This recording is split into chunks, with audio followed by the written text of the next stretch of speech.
o'tga qaramay, men esa qoldim seni o'ylay. Tunlar o'tar sensiz juda sekin, har bir esdalik yuragimda jim.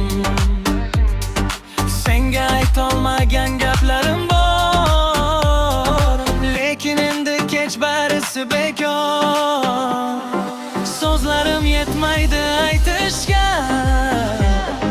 dardimni yashirdim ichimda. Sen ketding lekin bilasanmi,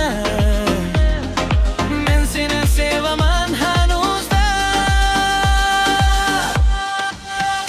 Yana sen yuragimda yashaysan, unutolmayman seni qancha vaqt o'tsayam. Yana sen tushlarimda kelasan, men seni sevaman, hanuz kutaman. Yana sen ko'zlarimda aksing bor, har qadamimda sen, yuragimda menga zor. Yana sen qaytmasang ham yonimga, sevaman baribir oxirigacha.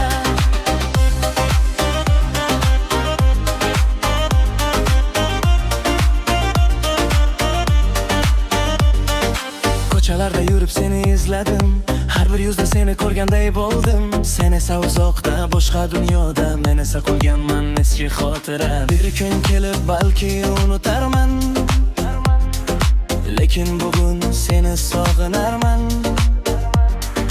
Yuragimda hali umid bor, sen qaytarsan degan kichik bir zon.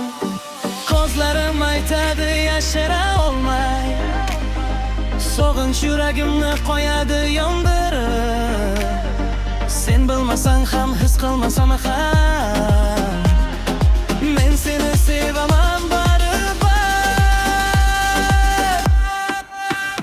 Yana sen yuragimda yashaysan, unutolmayman seni qancha vaqt o'tsayam. Yana sen tushlarimda kelasan, men seni sevaman, hanuz kutaman.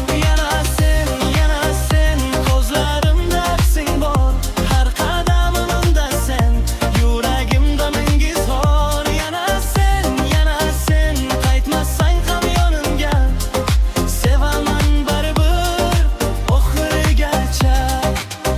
Agar qaytsang bir kun yonimga, hech narsa so'ramay ko'chaman, o'sha eski bizni topaman.